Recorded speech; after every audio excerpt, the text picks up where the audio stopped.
అసలు నీలో ఉన్న జీవము, నీలో ఉన్న ఊపిరి సమస్తము ఆయనదే. కాబట్టి ఆయన నీ దగ్గరకు వచ్చి ఆకలి అవుతుంది అన్నం పెట్టని అడిగేవాడు కాదు ఆయన.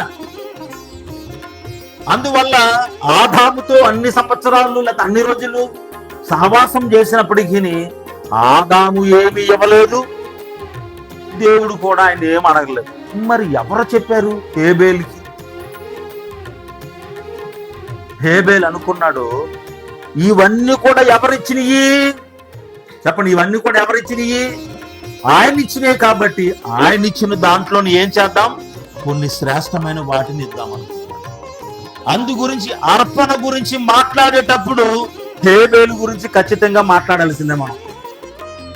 ఈ సంగతి జరిగి కొన్ని సంవత్సరాలు అయింది. ఆయన ఎలా ఉంటాడో మనకు తెలియదు, కానీ ఆయన చేసినటువంటి పని మనం ఎందుకంటే తెలుసా? హేబేలుకి దేవుడు, హేబేలు నీకు ఎన్ని గొర్రెలు ఇచ్చానుగా, ఓ 4 మంచి తీసుకురా అని దేవుడు అడగలేదు. లేకపోతే తండ్రి వచ్చి ఎరా నీకు బుద్ధుందా, దేవుడు మేలు చేశాడు నీకు, నేను గొర్రెలు తీసుకెళ్ళి దేవుడికి ఇవ్వచ్చు కదా అని ఆదాము గాని హవ్వ గాని చెప్పలేదు. మరి ఎవరు చెప్పారు ఆయనకి?